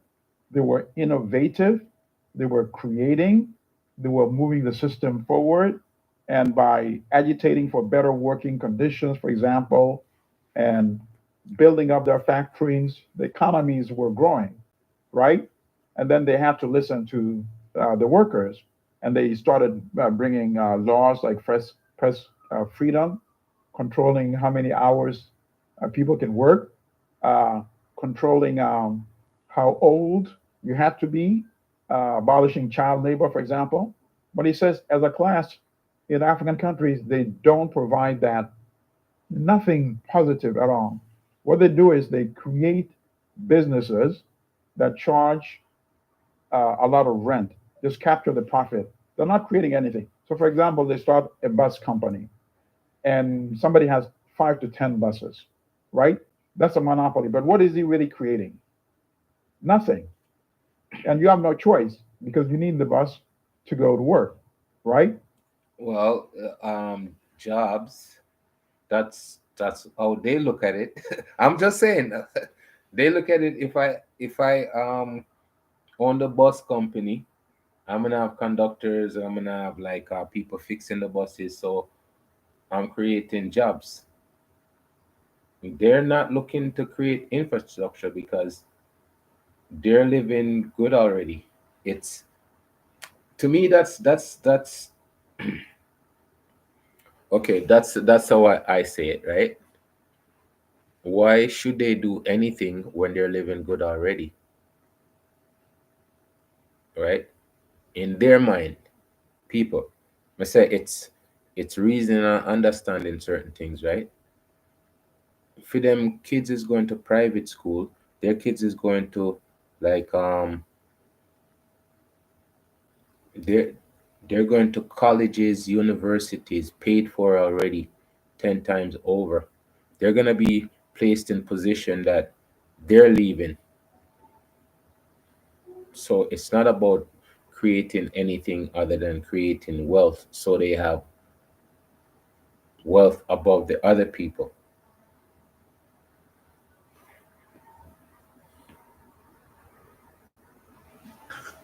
And you have no choice because you need the bus to go to work, right? And they make sure there's no competition. They make sure maybe only 5 of them own bus companies and buses, right? Because they monopolize the state. You can't just come and start your bus company. You need somebody to give you the approval, right? You need somebody to give you the loan so you can even do it. So, in other words, saying the bourgeoisie are serving the roles that the European colonial masters used to serve in African countries. They have become the new Europeans, and they use the same tactics that the Europeans used: divide and rule. So he looks at his own country of Guyana, for example, where historically the British created or promoted that anti-blackness amongst Asians, right, and Asians, amongst blacks. So kept them, fighting constantly. So while they're fighting constantly, they're not realizing that if they came together and made their demands collectively, they could actually gain and improve their standard of living. Okay. Okay. And I remember talking about the people them at the hotel where they're on strike. And and the lady go, the lady, say every man for this. Just the fact that one lady said that. People sometimes when people say things, they don't know how funny it sounds to somebody. The lady said every man for themselves. I say, all of you guys are strike. All I have to do is just get a paper. Adapt me tell you about writing, Writing is so important. Reading is so important. Understanding is so important. I call upon the next generation. You can't be that smart if you don't have understanding. Just remember that. Understanding beat everything. The levels of understanding. And there's so many different levels. Because even a baby understand. So always remember. This is for the future. This is for the future. We're going to dissect, analyze, and create a pattern. The bridge that's necessary. As we proceed, people.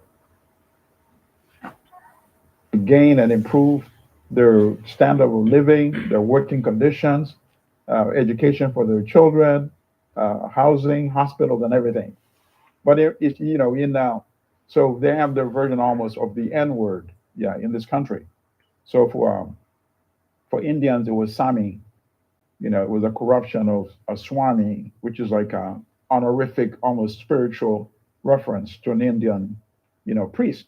But they bastardized it; it became Sami, a very derogative way.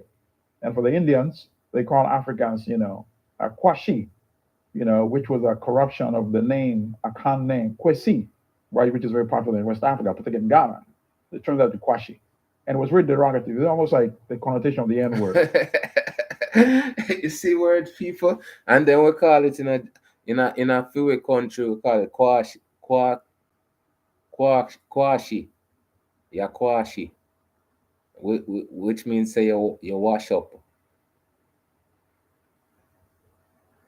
People, me telling you say in every language me always know the worst words first.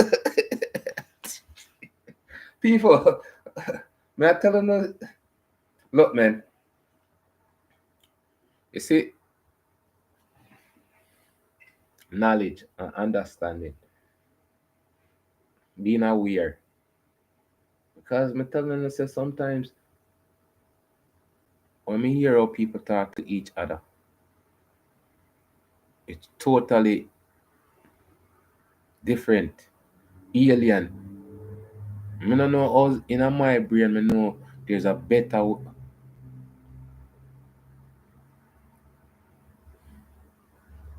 Okay, fine. Maybe we can access minds differently from others.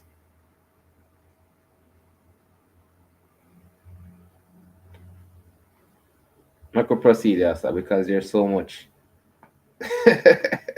There's so much, but we can't. This is not the marathon day, because we still have to do research for later on for the ladies, right? So Michael, listen to the professor. The N word. And that's what they have. More, more, more.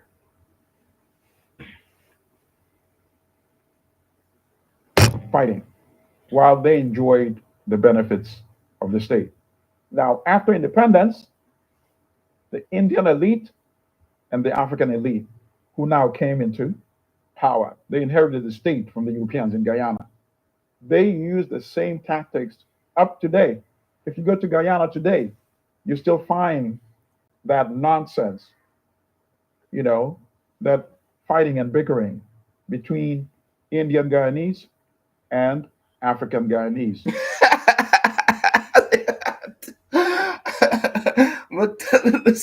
Me telling you, say there's always the separation. More, more, more, more. I'll read faster. Big up yourself. Listen, me there listen to Milton Allimadi, right? He's a African scholar, and you know, some always these are the people where me always highlight. And the thing where I talk about is is all it's always separation. That's what for the whole program. It's understanding how we get separated all the time, right? We always get separated. We always have a reason for fight against each other for no reason. It's not a reason, but they make it a reason and we accept it as a reason. And me tell you, say it's okay. Go on, professor. Bickering between Indian Guyanese and African Guyanese. And of course, Rodney was a part of the new party, the Working People's Alliance. That was his party that he was a member of, advocating a party that would be open to Indians as well as Africans. He was trying to end that nonsense and saying if we work together as a working class, we will benefit and we will be able to extract concessions from the elite who are now treating us just like the Europeans did. And the same thing in African countries. He was also attacking that, where the African elite, they use what they call so-called tribalism. So they set Kikuyus against Luos, or Igbos against Yorubas and stuff like that. It really sounds like Jamaica was going on. Oh, absolutely, absolutely, and that's and we lost really, and then ultimately it was not surprising when Rodney was murdered. Rodney was murdered because under Guyana was under Forrest Burnham, the prime minister, who which is so shocking because if you hear his earlier rhetoric, when the country was still fighting for independence, he sounded like a brilliant, progressive, person. But then he gets into power and is using that same tactic. And Rodney was denouncing that for all the Caribbean countries, as well, and for all the African countries. And Rodney, I strongly recommend a couple of his books, including How Europe Underdeveloped Africa and The Groundings with My Brothers. That's a thin book, but it packs so much power. It's remarkable. Please explain how Kwame Nkrumah's prophecy about what would occur to African resources without a proper military to protect them was so accurate. It is so accurate that it's very scary, actually. But it shows you his love for Africa. It shows you the kind of love for Africa that he had, that Marcus Garvey had for Africa. If you read Garvey's analysis, and of course he learned from Marcus Garvey. As you know, in Ghana, they have Black Star. Black Star became like a national symbol. And of course, that was borrowed from somebody who came before him, who was Marcus Garvey, and the Black Star shipping line, you know? So Marcus Garvey's analysis was apt on, but it's not surprising. If you know there's a continent that has all of the world's essential resources, and if you know they demonized to take over control, and you know they will go to any lengths. Congo, for example, under King Leopold of the Belgians, 10 million Congolese exterminated just to extract resources. So Nkrumah knew this history and realized if they can kill 10 million in one country alone, how are they going to stop behaving the same way just because you claim you're now independent? What is to stop them from coming in? Not all independent countries are treated the same. As you know, Israel is a small country, it's an independent country, right? But Israel does not stand alone. When you talk Israel, you're talking United States. So when you think Israel, economy, military, sovereignty, you know it's protected by a superpower. But when you talk about African countries individually, you see how weak they are, right? They have small militaries. They have weak economy. You know that there's Okay, and that I'm saying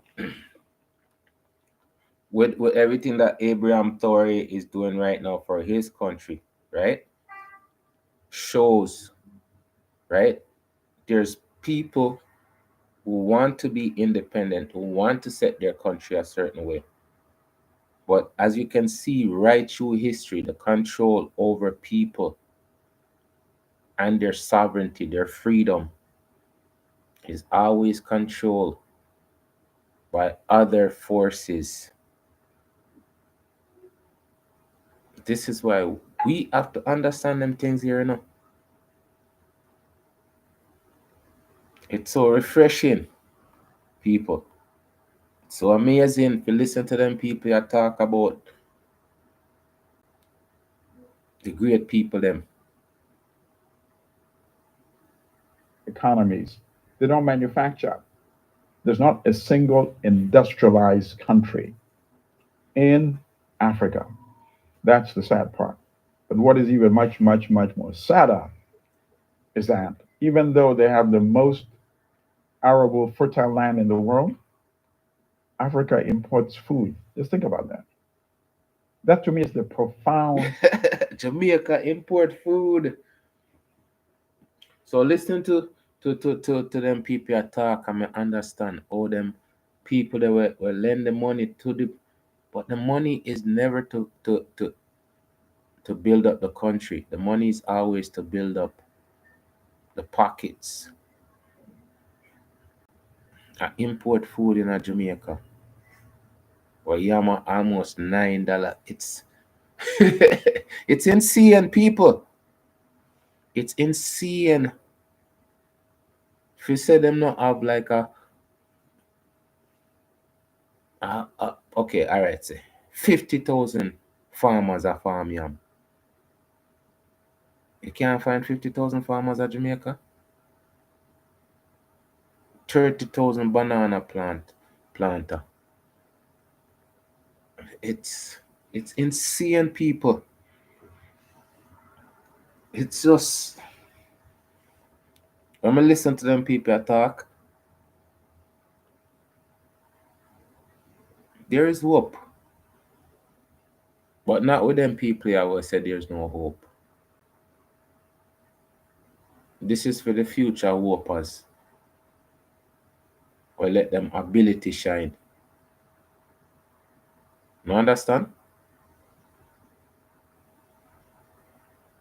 This is for the Be Unlimited.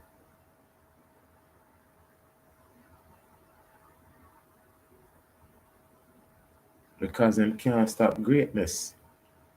Them can't stop greatness, people. That to me is the profound and most sad element of all. And I don't remember the page number, but Nkrumah writes about that in Neocolonialism, the last stage of imperialism. He said, let's not surrender our food independence. If you can't feed yourself, then colonialism exists. He warns about that. Today, Africa spends Ah, if you can't feed yourself, then colonialism exists. Wow. If you can't feed yourself, colonialism exists. Yo, that's profound, you know. I'm telling you a secret, people. That this a tape I made a year ago, over a year ago, and that's much I show you. Say, you see the things that we listen to, we can listen to them anytime and they make sense. Just like the music, them have meaning. Bob Marley, look on the month. I doing go down. I never done a Bob Marley. People because me tell you say Bob Marley's greatness don't need to be highlighted. We can always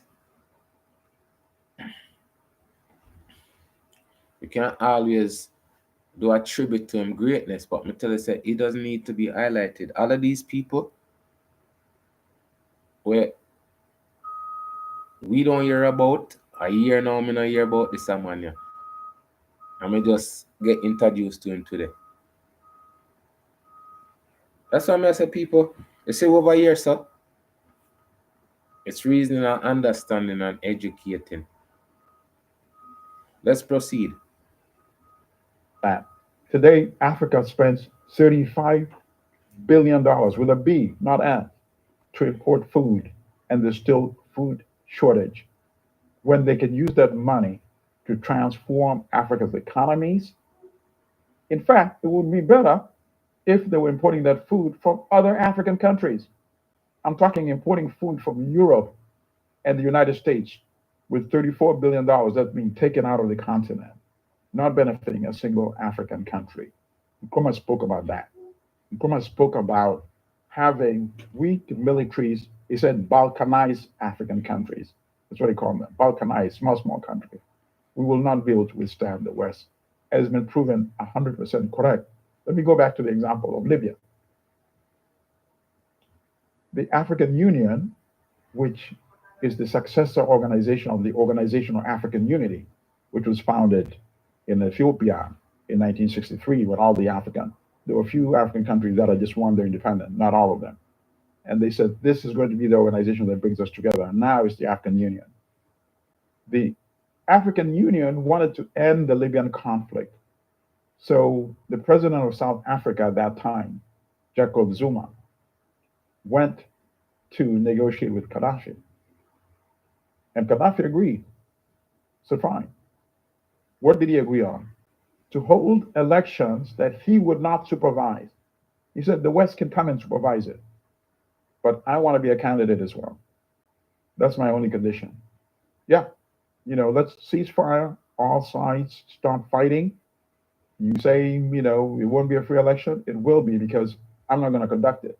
You guys conduct it. Let them come and run it, but I want to be a candidate. They didn't buy onto that because they knew as a candidate, people will remember the things he did for the country. And most likely he would have been elected. He had not been elected after he seized power, right? All these years. But he knew he was that confident. He was more confident than the West, right? Because they didn't allow that to happen. But here's the part that I wanted to bring up. In order for Jacob Zuma to go and meet with Gaddafi, he had to get permission from the West, from NATO, because that imposed a no-fly zone. So you have an African president. Nkrumah would be rolling. I'm telling you, when the man see the irony in things, the man always, because sometimes when you see the irony, you have to laugh. You have to laugh on the whole. How can them things that happen and it's like they don't happen? How can our existence don't even mean nothing? How comes your existence don't mean nothing?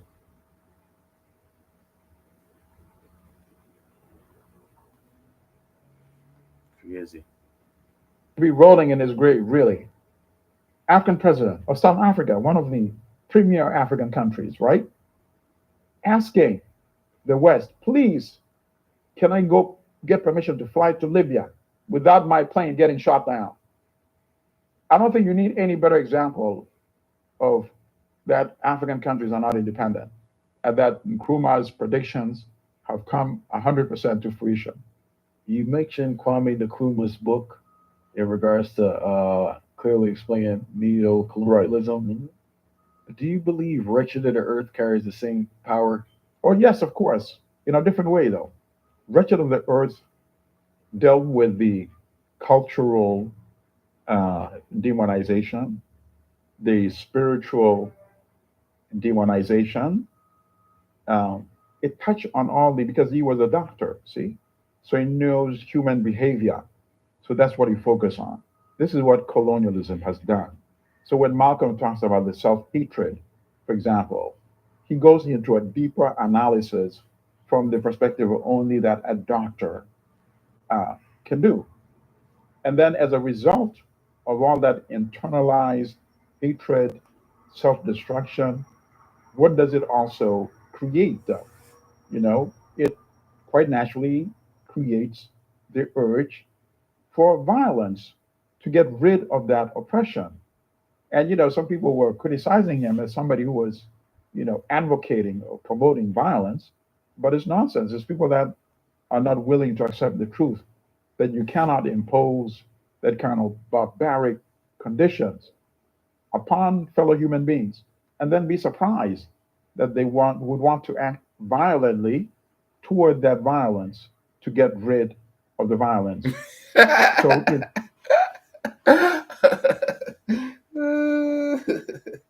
Uh, people, I love these, I love these, I love these. Because it comes down to stop hurt people. Comes down to stop hurt people and people not gonna hurt you know.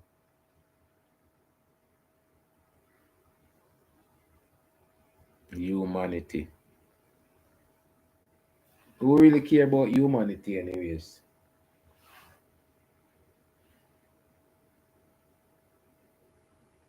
Because if human not care about humanity, who should care about humanity? It's sad, for real. Our very existence as humans.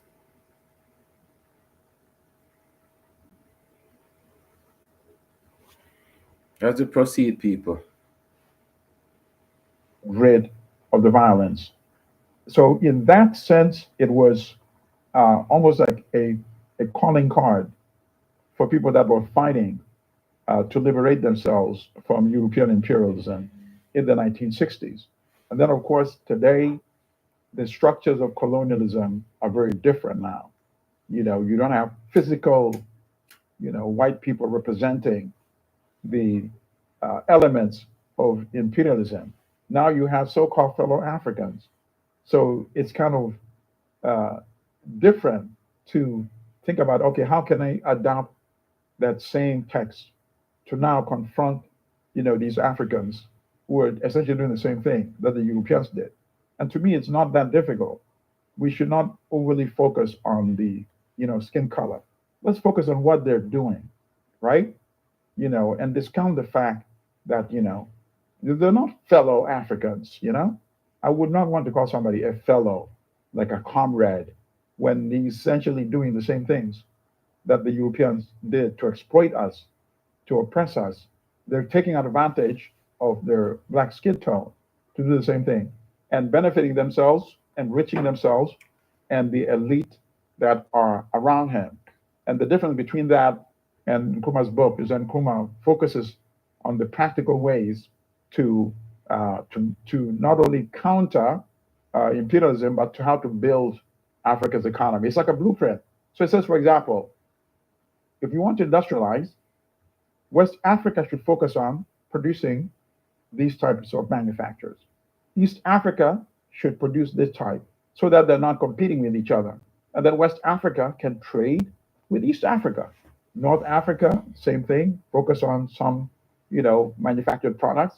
South Africa, the same thing, and you trade. And then you have all the regions trading and manufacturing. And then he says another thing of creating a United States of Africa is that you have automatically a big market. You're not going to manufacture a car when you don't have the base to support it, but you have an entire African continent. At the time he wrote that, I don't know what the population of the African continent was, but proportionally, it was very large, of course. Today it's 1.3 billion.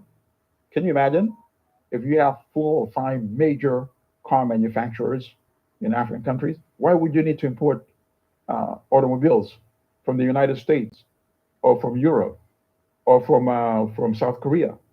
Think about that. With a market of that size, and that's one example, a market of that size for every manufacturer that Africa is now importing from the West, from China, from other Asian countries, from all over the world. Africa imports things that could be produced in Africa. And that's why I say that is a blueprint, because it lays it out chapter by chapter by chapter. This is what we should do to build our economies. So they're addressing the same issue, but in a different way. Wretched of the earth, the spiritual, the psychological component, to regain your confidence. So you need both, actually, because unless you regain your confidence, you will not be able to implement what Nkrumah is advocating. People, now that was amazing. People, but at the same time, I listen to the educated people, it just, so when I reach the yet where we have the big panel and all of them things there, but we're getting there, people, because the content them when we want to create, the things them when we want people to talk about, that are the direction I will be in. Not I want to be in, it's the direction that I will be in. Big up on yourself, people. Manners, respect. Miss White, thanks for stopping by. Miss Yellow, thank you for stopping by. Thank you. As we proceed, people.